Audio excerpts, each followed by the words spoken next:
Hello friends, ಇವತ್ತಿನ ಸಂಚಿಕೆಯಲ್ಲಿ ಏನಾಯಿತು ಅಂತ ನೋಡ್ಕೊಂಡು ಬರೋಣ ಬನ್ನಿ. ಕುಸುಮಕ್ಕ, ನೀವು ಬಂದ್ರಲ್ಲ, ಮನಸ್ಸಿಗೆ ನೆಮ್ಮದಿ ಆಗ್ತಿದೆ. ಅಂದಹಾಗೆ ಮನೇಲಿ ಭಾಗ್ಯ, ಧರ್ಮಣ್ಣ ಎಲ್ಲ ಹೇಗಿದ್ರಕ್ಕ ಅಂತಾರೆ ಗಿರಿಜಾ.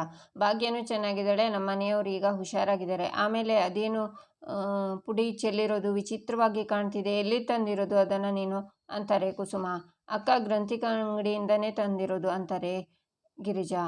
ಅಲ್ಲೇ ಆಗಿದ್ದು ತಪ್ಪು, ಮರ್ತ್ಬಿಟ್ಟೆ ಗಿರಿಜಾ. ಶಾರದತ್ತೆ ಯಾವ ತರಹ ಮಾಡಿಸ್ತಿದ್ದಿದ್ದು? ಅರಿಶಿನ ಕೊಂಬನ್ನು ತಂದು ಕುಟ್ಟಿ ಪುಡಿ ಮಾಡಿ ಅದನ್ನು ಕಲಸಿ ತಾನೇ ಮದುಮಗನಿಗೆ ಹಚ್ಚುತ್ತಿದ್ದಿದ್ದು. ಅಂಗಡಿಯಿಂದ ತರ್ತಾರೆ, ಅದರಲ್ಲಿ ಕೆಮಿಕಲ್ ಇರುತ್ತೆ ಅಂತಾರೆ ಕುಸುಮ. ಹೌದು ಕುಸುಮಕ್ಕ, ಸಾರಿ ಅಂತಾರೆ ಗಿರಿಜಾ. ಆಮೇಲೆ ನಮ್ಮ ರಾಮಚಾರಿ ಹೇಳಿದ್ದು ಕರೆಕ್ಟಾಗಿದೆ, ನೀವೇನು ತಪ್ಪೇ ಮಾಡಿಲ್ಲ. ಯಾಕಂದರೆ ಅರಿಶಿನ ಶಾಸ್ತ್ರದಲ್ಲಿ ಅರಿಶಿನ ಕೊಂಬನ್ನು ಕುಟ್ಟಿ ಅದನ್ನು ಮದುಮಗನಿಗೆ ಹಚ್ಚಿದ್ರೇ ಅರಿಶಿನ ಶಾಸ್ತ್ರಕ್ಕೆ ಒಂದು ಅರ್ಥ ಸಿಗೋದು. ನಂದ, ನನಗೆ ಈಗಲೇ ಅರಿಶಿನ ಕೊಂಬು, ಒನಕೆ ಒರಳು 3 ಬೇಕು, ತರಿಸು ಅಂತಾರೆ ಕುಸುಮ. ಆಯಿತು ಕುಸುಮಕ್ಕ. ಕೇಶವ, ಬೇಗ ವ್ಯವಸ್ಥೆ ಮಾಡು ಅಂತಾರೆ ನಂದನ್. ಕುಸುಮ, ಟೀ, ಐ ಲವ್ ಯು ಅಂತ ಹೋಗ್ತಾನೆ ಕೇಶವ. ಕುಸುಮಮ್ಮ, ನೀವು ಬಂದ್ರಿ ಅಂತ ಎಲ್ಲರ ಮುಖದಲ್ಲಿ ಧೈರ್ಯ ಕಾಣ್ತಿದೆ ಕಣೆ. ಮದುಮಗನ ಮುಖದಲ್ಲಂತೂ ಶಾಸ್ತ್ರ ಮುಂದುವರಿಯುತ್ತೆ ಅಂತ ಸಂತೋಷ ಎದ್ದು ಕಾಣಿಸ್ತಾ ಇದೆ ಅಂತಾನೆ ರಾಮಚಾರಿ. ಕುಸುಮ ಅಂದರೆ ಸುಮ್ಮನೆನಾ ಅಂತಾರೆ ಕುಸುಮ. ಎಲ್ಲರೂ ನಗ್ತಾರೆ. ಈಚೆ ವೀಣಾ ಪ್ರಿಯಾನ ಅರಿಶಿನ ಶಾಸ್ತ್ರಕ್ಕೆ ಕೂರಿಸಿ ಅರಿಶಿನ ಹಚ್ತಾರೆ. ಆಮೇಲೆ ಪರಮೇಶ್ವರ್ ಮತ್ತು ಲಾವಣ್ಯ ಹಚ್ಚಿ ತಲೆ ಮೇಲೆ ನೀರನ್ನು ಹಾಕ್ತಾರೆ. ಈಚೆ ಸೂರ್ಯಕಾಂತ್ ಮನೇಲಿ ಎಲ್ಲರೂ ಊಟಕ್ಕೆ ಕೂತಿರ್ತಾರೆ. ಆಗ ಇಂದಿರಾ ಬಂದು, ರೀ ಬಾವ, ನಾನು ಜ್ಯೋತಿ ದೇವಸ್ಥಾನಕ್ಕೆ ಹೋಗಿದ್ವಿ. ಅಲ್ಲಿ ಮಾಧವನ ಒಂದು ಹುಡುಗಿ ಜೊತೆ ನೋಡಿದೆ. ನಾನು ಅಂದ್ಕೊಂಡೆ ಪರವಾಗಿಲ್ಲ, ನಂದ ಮದುವೆನೂ ಮುಂಚೆನೇ ಸುತ್ತಾಡೋಕೆ ಬಿಟ್ಟಿದ್ದಾನೆ ಅಂತ. ಆದರೆ ಈ ಬ್ಯಾನರ್ ನೋಡಿದ ಮೇಲೆ ಗೊತ್ತಾಗ್ತಿರೋದು ರೀ, ಅಲ್ಲಿ ಮಾಧವನ ಜೊತೆ ದೇವಸ್ಥಾನದಲ್ಲಿ ಹುಡುಗಿನೇ ಬೇರೆ, ಇಲ್ಲಿ ಬ್ಯಾನರಲ್ಲಿರೋ ಹುಡುಗಿನೇ ಬೇರೆ ಅಂತಾಳೆ ಇಂದಿರಾ. ನೀನು ಹೇಳ್ತಿರೋದು ನಿಜನೇ ಇಂದಿರಾ ಅಂತಾರೆ ಸೂರ್ಯಕಾಂತ್. ಪಕ್ಕ ಬಾವ, ಆ ಮಾಧವ ಬೇರೆ ಹುಡುಗಿ ಜೊತೆ ಇದ್ದ ಅಂತಾರೆ ಇಂದಿರಾ. ಸರಿಯಾಗಿ ನೋಡಿದೆ ತಾನೇ ನೀನು ಅಂತಾರೆ ಚಂದ್ರಕಾಂತ್. 100ಕ್ಕೆ 500% ನಿಜ ರೀ, ಆ ಹುಡುಗಿನೇ ಬೇರೆ, ಈ ಹುಡುಗಿನೇ ಬೇರೆ ಅಂತಾಳೆ ಇಂದಿರಾ. ಆಗ ಸೂರ್ಯಕಾಂತ್ ನಗ್ತಾ, ನಂದ, ಆಕಾಶದಲ್ಲಿರೋ ಸೂರ್ಯ ಚಂದ್ರ ನಾವೇ ಕಣೋ, ನಾವು ನಮ್ಮ ಬೆಳಕನ್ನು ಯಾರೂ ಆರಿಸ್ಕೊಳ್ಳೋಕ್ಕಾಗಲ್ಲ. ನೀನು ನಂದ, ಉಫ್ ಅಂದರೆ ಆರೋಗು ನಂದ. ನಿನಗೆ ಉಫ್ ಅಂತ ಹೇಳೋ ಸಮಯ ಬಂದಿದೆ, ಬಿಡ್ತು ನೋಡು ಅಂತಾರೆ ಸೂರ್ಯಕಾಂತ್. ಮಕ್ಕಳು ಅಂತ ಹಾರಾಡ್ತಿದ್ದ. 2 ಮಕ್ಕಳು ಕಿವಿಲಿ ಹೂವೇ ಇಟ್ಟರು. ಪಾಪ ಕಿರಿ ಮಗ ತುಂಬ ಮುಗ್ಧ ಅಂದ್ಕೊಂಡಿದ್ದ. ಆದರೆ ಇವನು ನೋಡಿದರೆ ಹೂವಲ್ಲ, ಲಾಲ್ಬಾಗ್ನೇ ಕಿವಿ ಮೇಲೆ ಇಡೋಕೆ ಹೊರಟಿದ್ದಾನೆ ಅನ್ಸುತ್ತೆ ಅಂತಾರೆ ಚಂದ್ರಕಾಂತ್. ಇಡೋ ಥರ ನಾವು ಮಾಡೋಣ ಚಂದ್ರು. ಏಯ್ ನಂದ, ನಿನ್ನ ಮಕ್ಕಳೇ ನಿನ್ನ ಮರ್ಯಾದೆನ ಮತ್ತೆ ತೆಗಿಯೋ ತರಹ ಆಗ್ತಿದೆಯಲ್ಲೋ. ನನ್ನ ಮಗಳನ್ನು ನಿನ್ನ ಮನೆ ಸೊಸೆ ಮಾಡಿಕೊಂಡು ನನ್ನ ತುಳಿದ್ಬಿಟ್ಟೆ ಅಂದ್ಕೊಂಡ್ಯಾ? ನಾನು ಸೋತಿಲ್ಲ. ಈ ಸಲ ನಿನ್ನ ಹಿರಿ ಮಗನೇ ಮೂಲಕನೇ ನಿನ್ನ ಮಾನ ಮರ್ಯಾದೆ ತೆಗೆದು ನಾನು ಗೆಲ್ತೀನಿ ಅಂತಾರೆ ಸೂರ್ಯಕಾಂತ್. ಈಚೆ ಕುಸುಮ ಅರಿಶಿನ ಕೊಂಬನ ಒನಕೆ ಒರಳು ಎಲ್ಲ ರೆಡಿ ಆಯಿತು. ಇವಾಗ ಯಾರಪ್ಪ ಕುಟ್ತಾರೆ ಅಂತಾರೆ. ನೀವೇ ಇರಬೇಕಾದ್ರೆ ಬೇರೆಯವ್ರು ಯಾಕೆ ಕುಸುಮಕ್ಕ, ನೀವೇ ಶುರು ಮಾಡಿ ಅಂತಾರೆ ನಂದನ್. ಬೇಡ ನಂದ, ಲಕ್ಷ್ಮೀ ಸರಸ್ವತಿ ಥರ ಮುದ್ದಾದ ಸೊಸೆಯರಿದ್ದಾರೆ, ಅವರು ಕುಟ್ಟಿದ್ರೆ ಚಂದ, ನಡೀರಿ ಅಂತಾರೆ ಕುಸುಮ. ಆಗ ಅಮೂಲ್ಯ ಮೀನ ಒನಕೆ ಇಟ್ಕೋತಾರೆ. ಒಂದು ಒಳ್ಳೆ ಜಾನಪದ ಹಾಡು ಹೇಳ್ಕೊಂಡು ಸಂತೋಷದಿಂದ ಕುಟ್ಟಬೇಕು ಅಂತಾರೆ ಕುಸುಮ. ಆಂಟಿ, ನಾನು ಹಾಡು ಕಲ್ತಿದ್ದೀನಿ, ನಾನು ಹಾಡು ಹೇಳಲ್ಲ ಅಂತಾಳೆ ರಕ್ಷಾ. ಹಾಂ ಹೇಳು ಅಂತಾರೆ ಕುಸುಮ. ಆಗ ಮೀನಾ, ಅಮೂಲ್ಯ, ರಕ್ಷಾ ಹಾಡು ಹೇಳ್ತಾ ಅರಿಶಿನ ಹಚ್ಚಿರೆ ಅರಿಶಿನ ಅಂತ ಅರಿಶಿನ ಕಮ್ಮನ್ನು ಕೊಡ್ತಾರೆ. ಈಚೆ ಪ್ರಿಯ ಅರಿಶಿನ ಶಾಸ್ತ್ರನ ಮುಗಿಸಿ ಅಪ್ಪ ಅಮ್ಮನ ಕಾಲಿಗೆ ನಮಸ್ಕಾರ ಮಾಡ್ತಾಳೆ. ನನ್ನ ಕಂದ, ಅದು ಅಂತೂ ಇಂತೂ ನಿನ್ನ ಅರಿಶಿನ ಶಾಸ್ತ್ರ ಮುಗೀತು. ನಿನ್ನ ಮೈಗೆ ಅರಿಶಿನ ಬಳಿಬೇಕು ಅಂತ ಎಷ್ಟು ದಿವಸದಿಂದ ಆಸೆ ಪಡ್ತಿದ್ದೆ ಗೊತ್ತಾ? ನಾಳೆ ನಾಡಿದಷ್ಟೊತ್ತಿಗೆ ನಿನ್ನ ಮದುವೆನೂ ಆಗಿಬಿಟ್ಟಿರುತ್ತೆ ಮಗಳೇ. ಆವಾಗ ನೀನು ಬರೀ ನಮ್ಮ ಮಗಳು ಆಗಿರಲ್ಲ, ನಂದಕುಮಾರ್ ಮನೆ ಸೊಸೆ, ಮಾಧವನ ಹೆಂಡತಿ ಆಗಿರ್ತೀಯ. ಆಗ ನಮ್ಮನ್ನು ಮರಿಬೇಡ ಅಂತಾರೆ ವೀಣಾ. ಅಮ್ಮ, ಯಾರ ಮನೆ ಸೊಸೆ, ಯಾರ ಹೆಂಡತಿ ಆದ್ರೇನು, ಮೊದಲು ನಾನು ನಿಮ್ಮ ಮಗಳು, ಅದನ್ನು ಮರಿತೀನ ಅಂತ ಅಳ್ತಾಳೆ ಪ್ರಿಯಾ. ಅಕ್ಕನ ಮುಖದಲ್ಲಿ ಕಳೆ ಬಂದಿದೆ ಅಲ್ವಾ? ಅವಳು ನಗ್ನಗ್ತಾ ಇರೋದಕ್ಕೆ ಈ ಕಳೆ ಬಂದಿರಬೇಕು. ಯಾವಾಗಲೂ ನಗ್ನಗ್ತಾ ಇರು, ಎಲ್ಲ ಒಳ್ಳೇದಾಗಲಿ ಅಂತ ಲಾವಣ್ಯನೂ ಅಳ್ತಾಳೆ. ಒಳ್ಳೇದಾಗಲಿ ಅಂದರೆ ಆಗ್ಬಿಡಲ್ಲ, ನಮಗೆ ಒಳ್ಳೇದಾಗಿ ತರಹ ನಾವೇ ಮಾಡ್ಕೋಬೇಕು. ಚಳಿ ಆದಾಗ ಮೈ ನಡಗಬಾರ್ದು ಅಂತ ಸ್ವೆಟ್ರ್ ಹಾಕ್ಕೋತೀವಿ, ಮಳೆ ಬಂದಾಗ ಮೈ ನೆನಿಬಾರ್ದು ಅಂತ ಕೊಡೆ ಹಿಡ್ಕೋತೀವಿ. ಮನಸ್ಸು ಅನ್ನೋದು ಹಾಗೆ, ಕಷ್ಟಕ್ಕೆ ನುಡುಗಬಾರ್ದು, ಕಣ್ಣೀರಲ್ಲಿ ಕರಗಬಾರ್ದು. ಅದಕ್ಕೆ ನಾವೇ ಒಂದು ವ್ಯವಸ್ಥೆನ ಮಾಡ್ಕೋಬೇಕು. ಸುಳ್ಳು ಹೇಳೋ, ನಾಟಕ ಆಡಿ ನಾನು ನಿಮ್ಮಪ್ಪ ಒಂದು ದಾರಿ ಮಾಡಿದ್ದೀವಿ ನಿನಗೆ. ಈಗ ಆ ದಾರಿಲಿ ಎಡುವುದೇ ಜೋಪಾನವಾಗಿ ನೀನು ನಡಿಬೇಕು ಮಗಳೇ, ಅದು ನಿನ್ನ ಕೈನಲ್ಲಿದೆ ಅಂತಾರೆ ವೀಣಾ. ಅಪ್ಪ, ಯಾಕಪ್ಪ ಅಳ್ತಿದ್ದೀರಾ ಅಂತಾಳೆ ಪ್ರಿಯಾ. ಇಲ್ಲ ಮಗಳೇ, ಅಳ್ತಿಲ್ಲ ನಾನು ಅಂತಾರೆ ಪರಮೇಶ್ವರ್. ರೀ, ನೀವೇನ್ರಿ ಒಳ್ಳೆ ಚಿಕ್ಕ ಮಗು ಥರ, ನಾವು ಹೆಂಗಸ್ರು ಅಳ್ತೀವಿ, ನಮಗೆ ನಾವೇ ಸಮಾಧಾನ ಮಾಡ್ಕೋತೀವಿ. ನೀವು ಗಂಡಸರು ಹೀಗೆಲ್ಲ ಹತ್ತಿರ ನಮಗೆ ಕೈಕಾಲೇ ಆಡಲ್ಲ ಗೊತ್ತಾ? ಸುಮ್ಮನೆ ರೀ, ಅಳಬೇಡಿ ನೀವು ಅಂತಾರೆ ವೀಣಾ. ಅಳಬೇಡಿ ಅಂದರೆ ಹೇಗೆ? ಇವಳು ನನ್ನ ಮಗಳೇ. ಒಬ್ಬ ತಂದೆಗೆ ಮಗಳ ಮೇಲೆ ಪ್ರೀತಿ ಇರಲ್ವೇನೆ? ಆ ದುಃಖ ಕಣ್ಣೀರ ಹಾಗೆ ಹೊರಗಡೆ ಬರುತ್ತೆ. ಇಷ್ಟು ದಿನ ಇವಳು ಮದುವೆ ಆಗಿಲ್ಲ, ಇವಳಿಗೆ ಒಂದು ಸಂಬಂಧ ಸಿಗಲಿಲ್ಲ ಅನ್ನೋ ಒಂದು ದೊಡ್ಡ ಕರಗಿತ್ತು. ಆದರೆ ಈಗ ನಾಡಿದ್ದು ಮದುವೆ ಆಗುತ್ತೆ, ಗಂಡನ ಮನೆಗೆ ಹೊರಟೋಗ್ತಾಳೆ. ಇನ್ಮೇಲೆ ಇವಳು ನನ್ನ ಜೊತೇಲಿ ಇರಲ್ವಲ್ಲ, ಅದೇ ನನಗೆ ಚಿಂತೆಯಾಗಿದೆ. ಹೆಣ್ಣು ಹೆತ್ತವ್ರ ಪಾಡು ಒಂಥರ ಅಲ್ವಾ ವೀಣಾ? ಮಗಳು ಮದುವೆಯಾಗಿ ಬೇರೆಯವ್ರ ಮನೆಗೆ ಹೋಗಿ ಹೊಸ ಜೀವನ ಶುರು ಮಾಡ್ತಾಳೆ ಅಂತ ಸಂತೋಷ ಪಡೋದು, ಅಥವಾ ಇವಳು ಇನ್ಮೇಲೆ ನಮ್ಮ ಜೊತೆ ಇರೋದಿಲ್ಲ ಅಂತ ದುಃಖ ಪಡೋದು ಒಂದೂ ಗೊತ್ತಾಗ್ತಿಲ್ಲ ವೀಣಾ ಅಂತಾರೆ ಪರಮೇಶ್ವರ್.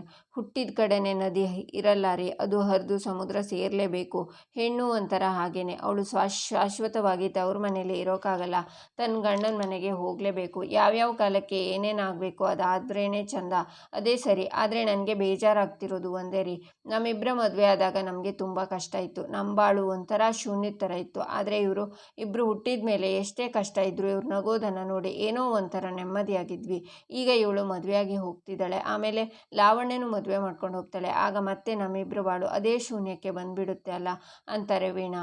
ಈಚೆ ಕುಸುಮ, ಆಹಾ ನುಣ್ಣಗೆ ಕುಟ್ಟಿದ್ದಾರೆ ನೋಡು, ಅದಕ್ಕೆ ಚೆನ್ನಾಗಿ ನೀರು ಹಾಕ್ಕೊಂಡು ಹದವಾಗಿ ಕಲಿಸ್ಕೋಬೇಕು. ಗಿರಿಜಾ ನೋಡು, ಅರ್ಶಿಣ ಕೊಂಬು ತಂದು ಕುಟ್ಟಿದ್ರೇ ಅರ್ಶಿಣ ಅನ್ನೋದು ಎಷ್ಟು ಗಮ್ ಅಂತಿದೆ, ತರ್ತರಿಯಾಗಿದೆ. ಇದನ್ನು ಮದುಮಗನಿಗೆ ಹಚ್ಚಿದ್ರೇ ಚಂದ. ವಾಟ್ ಗಿರಿಜಾ ಅಂತಾರೆ. ವಾಟ್ ಅಕ್ಕ ಅಂತಾರೆ ಗಿರಿಜಾ. ನಂದ, ನೀನು ಅಂದ್ಕೊಂಡಿದ್ದನ್ನು ಸಾಧಿಸಿಬಿಡ್ತೀಯಲ್ಲ, ಅಂತೂ ಇಂತೂ ಮಗನ ಮದುವೆನ ಎಷ್ಟು ಖುಷಿಯಾಗಿ ಮಾಡ್ತಿದ್ಯಾ ನೋಡು. ಅಷ್ಟಲ್ಲದೆ ಮತ್ತೆ ಊರವರೆಲ್ಲ ನಿನ್ನನ್ನು ಹಾಡು ಹೊಗಳ್ಬಿಡ್ತಾರ. ನಂದನ್ ಮಾತು ಅಂದರೆ ಮಾತು ಅಂತಾರೆ ಕುಸುಮಕ್ಕ, ಇದರಲ್ಲಿ ನನ್ನ ಪಾಲು ಜೊತೆ ನನ್ನ ಮಗನ ಪಾಲು ಇದೆ. ನಾನು ತೋರಿಸಿದ ಹುಡುಗಿನ ಕಣ್ಣು ಮುಚ್ಕೊಂಡು ಒಪ್ಕೊಂಡಿದ್ದಾನೆ ಅವನು ಅಂತಾರೆ ನಂದ ಸರ್, ನನಗೆ ಸಿಗೋ ಜನ ರಾಮಾಚಾರಿ ಮಗ ಅನ್ನೋರು ಇರೋದಾದರೆ ನಿನ್ನ ತರಹ ಒಳ್ಳೆ ಮಗ ಇರಬೇಕಪ್ಪ ಅಂತ ಹೇಳ್ತಾರೆ. ಆದರೆ ನಾನು ಅನ್ಕೋತಾ ಇರ್ತೀನಿ, ಒಳ್ಳೆ ಮಗ ಇರೋದಾದರೆ ಮಾಧವನ ಥರ ಇರಬೇಕು, ಅಷ್ಟೊಳ್ಳೆಯವನು ನಿಮ್ಮ ಮಗ ಅಂತಾನೆ ರಾಮಾಚಾರಿ. ಆಗ ಮೀನಾ, ಆಂಟಿ ಅರಿಶಿನ ಕಲಿಸಿದ್ದಾಯ್ತು ಅಂತಾಳೆ. ಬೇಷ್, ಈಗ ಯಾರು ಹಚ್ತೀರಾ? ಅಮ್ಮ ಮೊದಲು, ಗಿರಿಜಾ ನೀನೇ ಮೊದಲು, ತಾಯಿ ನೀನು ಅಂತಾರೆ ಕುಸುಮ. ಆಗ ಗಿರಿಜಾ ಅರಿಶಿಣಕ್ಕೆ ಕೈ ಮುಗಿದು ಮಾಧವನ ಹಣೆ, ಕೆನ್ನೆ, ಕೈ, ಕಾಲಿಗೆ ಅರಿಶಿಣನ ಹಚ್ತಾರೆ. ನಂತರ ಧನ್ಯ, ನಂತರ ಕುಸುಮ, ನಂತರ ಮೀನಾ, ಅಮೂಲ್ಯ, ರಾಮಾಚಾರಿ, ಕೇಶವ, ವಲ್ಲಭ ಅರಿಶಿಣನ ಹಚ್ತಾರೆ. ನಂದ, ನೀನು ಹಚ್ಚಬೇಕಲ್ಲ ತಂದೆ, ನೀನು ಬಾ ಅಂತಾರೆ ಕುಸುಮ. ನಂದನ್ ಬಂದು, ಮಾಧವ, ನನ್ನ ಎಷ್ಟೋ ದಿನದ ಕನಸು ಇವತ್ತು ನನಸಾಗ್ತಿದೆ ಕಣೋ. ಇವತ್ತು ನಿನ್ನ ಈ ಮೈಗೆ ಅಂಟಿದ ಅರಿಶಿಣ ನನ್ನ ಹೆಸರಿಗೆ ಅಂಟಿದ ಎಷ್ಟೋ ಕಳಂಕನ ಹಾಕ್ತಿದೆ. ಎಲ್ಲ ಇದ್ದು ಖಾಲಿ ಖಾಲಿ ಅನಿಸ್ತಿದ್ದ ಈ ಮನೆ ಇವತ್ತು ತುಂಬಿ ತುಳುಕ್ತಾ ಇದೆ ಅನ್ನೋ ತೃಪ್ತಿ ಆಗ್ತಾ ಇದೆ. ಇದನ್ನೆಲ್ಲ ಮಾತಲ್ಲಿ ಹೇಳೋಕ್ಕಾಗಲ್ಲ ಮಾಧವ. ಒಂದು ಮಾತು ಹೇಳ್ತೀನಿ ಕಣೋ, ಮುಂದಿನ ಜನ್ಮ ಅಂತ ಇದ್ದರೆ ನಿನ್ನ ಮಗನಾಗಿ ಹುಡ್ತೀನಿ ಕಣೋ, ಒಳ್ಳೇದಾಗಲಿ ಮಗನೇ ಅಂತ ಅಳ್ತಾ ಅರಿಶಿಣನ ಹಚ್ತಾರೆ ನಂದನ್. ಮಾಧವ, ಒಳ್ಳೇದಾಗಲಿ ಬಂಗಾರ ಅಂತಾರೆ ಕುಸುಮ. ಥ್ಯಾಂಕ್ ಯು ಅಮ್ಮ ಅಂತಾನೆ ಮಾಧವ. ಆಮೇಲೆ ಇನ್ನೊಂದು ವಿಷಯ, ಈಗ ತಾನೇ ಅರಿಶಿಣ ಶಾಸ್ತ್ರ ಆಗಿದೆ, ನಿನ್ನ ಮೈ ಹಸಿ ಇರುತ್ತೆ. ಕಲ್ಯಾಣ ಮಂಟಪಕ್ಕೆ ಹೋಗೋ ತನಕ ಮನೆಯಿಂದ ಆಚೆ ಕಾಲಿಡೋ ಹಾಗಿಲ್ಲ. ಇಟ್ಯೋ ಕಾಲು ಮುರಿದು ಕೈ ಕೊಡ್ತೀನಿ ಅಂತಾರೆ ಕುಸುಮ. ಅಯ್ಯಯ್ಯೋ ಆಂಟಿ, ಆಗಲೇ ಒಂದು ಕಾಲಿಗೆ ಏಟಾಗಿದೆ. ಆದರೂ ಈ ವಿಷಯದಲ್ಲಿ ಮಾಧವಣ್ಣನ ನಂಬೋಕ್ಕಾಗಲ್ಲ. ಅತ್ತಿಗೆ ಮೆಸೇಜ್ ಬಂದಿದ್ದ ತಕ್ಷಣ ಅದಕ್ಕೆ ರಿಪ್ಲೈ ಕೊಡಬೇಕು ಅಂತ ಅವ್ರ ಮನೆ ಬಾಗಿಲಿಗೆ ಹೋದ ಅಂತಾನೆ ಕೇಶವ. ಹೌದು ಆಂಟಿ, ಮುಂಚೆ ಎಲ್ಲ ನಾವು ಸೆಲೆಕ್ಟ್ ಮಾಡಿದ ಬಟ್ಟೆನ ಅವನು ಹಾಕೋತಿದ್ದ, ಅತ್ತಿಗೆ ಪರಿಚಯ ಆದಮೇಲೆ ನಮ್ಮ ಬಟ್ಟೆ ಮೂಸು ನೋಡಲ್ಲ ಅಂತಾನೆ ವಲ್ಲಭ. ಹೌದಾ, ಇಷ್ಟೆಲ್ಲ ಕರೆ ಇದೆಯಾ ನಿಂದು? ಹಾಗೆ ಇರಲೇಬೇಕು ತಾನೇ, ಮದುವೆ ಆಗ್ತಿದ್ದಾನೆ ಅಂತ ಕುಸುಮ ನಗ್ತಾರೆ. ಎಲ್ಲರೂ ನಗ್ತಾರೆ. ಬಾ ಗಿರಿಜಾ, ಆರತಿ ಮಾಡೋಣ ಅಂತಾರೆ ಕುಸುಮ. ಕುಸುಮ ಆರತಿ ಮಾಡ್ತಾರೆ. ಗಿರಿಜಾ, ಆರತಿ ಎತ್ತೀರೆ ನಾರಿಯರೆಲ್ಲರೂ ಅಂತ ಹಾಡನ್ನು ಹೇಳ್ತಾರೆ. ಅರಿಶಿಣ ಶಾಸ್ತ್ರ ಎಲ್ಲ ಮುಗಿಯುತ್ತೆ. ಈಚೆ ನಂದನ್ ಹಾಲಲ್ಲಿ ಕೂತಿರ್ತಾರೆ. ಗಿರಿಜಾ ಬಂದು, ರೀ ನಾನು ಸ್ವಲ್ಪ ಹೊರಗಡೆ ಹೋಗಿ ಬರ್ತೀನಿ ರೀ ಅಂತ ಹೇಳ್ತಾರೆ. ಏನು ವಿಶೇಷ ಗಿರಿಜಾ ಅಂತಾರೆ ನಂದನ್. ಒಂದು ಸಣ್ಣ ಕೆಲಸ, ಹೋಗಿ ಬೇಗ ಬಂದುಬಿಡ್ತೀನಿ ಅಂತಾರೆ ಗಿರಿಜಾ. ಆಗ ತಾನೇ ಎಲ್ಲ ಕೆಲಸ ಮುಗೀತು ಅಂದೆ, ಈಗೇನು ಮತ್ತೆ ಕೆಲಸ ಅಂತಿದ್ಯಾ ಅಂತಾರೆ ನಂದನ್. ಅದು ಅಂತ ಇರುತ್ತಲ್ಲ ರೀ, ಹೆಣ್ಮಕ್ಳಿಗೆ ಬೇಕಾಗಿರೋದು ಬಳೆ, ಬಿಂದಿ, ಪಿನ್ನು, ಅದಕ್ಕೆ ಹೋಗಿ ಬರೋಣ ಅಂತಾರೆ ಗಿರಿಜಾ. ಸರಿ, ನಾಡಿ ನಾನು ಬರ್ತೀನಿ ನಿನ್ನ ಜೊತೆ ಅಂತಾರೆ ನಂದನ್. ಅದು ಪಕ್ಕದ ಮನೆ ಮಾನಸ ಇದ್ದಾರಲ್ಲ ರೀ, ಅವರು ನನಗೋಸ್ಕರ ಕಾಯ್ತಿದ್ದಾರೆ, ಅವ್ರ ಜೊತೆ ಹೋಗಿ ಬರ್ತೀನಿ ಅಂತಾರೆ ಗಿರಿಜಾ. ಹೌದಾ, ದುಡ್ಡು ಏನಾದರೂ ಬೇಕಾಗಿತ್ತಾ ಅಂತಾರೆ ನಂದನ್. ಇಲ್ಲ ರೀ, ಎಲ್ಲ ಇದೆ, ನಾನು ಹೋಗಿ ಬರಲಾ ಅಂತ ಹೆದರಿ ಗಿರಿಜಾ ಅಲ್ಲಿಂದ ಹೋಗ್ತಾರೆ. ಈಚೆ ಪರಮೇಶ್ವರ್, ಹೇಳಿ ಬೀಗ್ರೆ ಅಂತಾರೆ. ನಂದನ್ ಮನೆಯವರೆಲ್ಲರ ಜೊತೆ ಕೂತ್ಕೊಂಡು, ಬೀಗ್ರೆ ಏನಿಲ್ಲ, ಬೆಳಿಗ್ಗೆ ನೀವೆಲ್ಲ ಎಷ್ಟೊತ್ತಿಗೆ ಛತ್ರಕ್ಕೆ ಹೋಗ್ತೀರಾ ಅಂತ ಕೇಳೋಕ್ಕೆ ಫೋನ್ ಮಾಡಿದೆ ಅಂತಾರೆ ನಂದನ್. ಬೆಳಿಗ್ಗೆನೇ ಹೊರಟ್ಬಿಡ್ತೀವಿ ಬೀಗ್ರೆ, ಯಾವುದಕ್ಕೂ ಹೊರಡೋಕ್ಕೂ ಮುಂಚೆನೇ ನಿಮ್ಗೊಂದು ಕಾಲ್ ಮಾಡ್ತೀನಿ ಅಂತ ಪರಮೇಶ್ವರ್ ಹೇಳುವಾಗ ವೀಣಾ ಬಂದು ಲೌಡ್ ಸ್ಪೀಕರ್ ಆನ್ ಮಾಡಿ ಅಂತ ಸನ್ನೆ ಮಾಡ್ತಾರೆ. ಸರಿ ಅಂತಾರೆ ನಂದನ್. ರೀ, ಅರಿಶಿಣ ಶಾಸ್ತ್ರ ಎಲ್ಲ ಹೇಗಾಯಿತು ಅಂತ ಕೇಳ್ರಿ ಅಂತಾರೆ ಗಿರಿಜಾ. ಬೀಗ್ರೆ, ಅರಿಶಿಣ ಶಾಸ್ತ್ರ ಎಲ್ಲ ಹೇಗಾಯಿತು ಅಂತಾರೆ ನಂದನ್. ಆಗ ವೀಣಾ, ಅದನ್ನೇನು ಕೇಳ್ತೀರಾ ಬೀಗ್ರೆ, ತುಂಬ ಚೆನ್ನಾಗಾಯಿತು. ಮನೆ ತುಂಬ ನಂಟ್ರು ಅರಿಶಿಣ ಶಾಸ್ತ್ರ ಮುಗಿಯೋಷ್ಟೊತ್ತಿಗೆ ಎಷ್ಟು ಲೇಟ್ ಆಯಿತು ಗೊತ್ತಾ ಬೀಗ್ರೆ. ಬಂದವರೆಲ್ಲ ನಮ್ಮ ಪ್ರಿಯಗೆ ಅರಿಶಿಣ ಹಚ್ಚಿ ಪ್ರಿಯಗೆ ಸಾಕಾಗೋಗಿದೆ ಬೀಗ್ರೆ.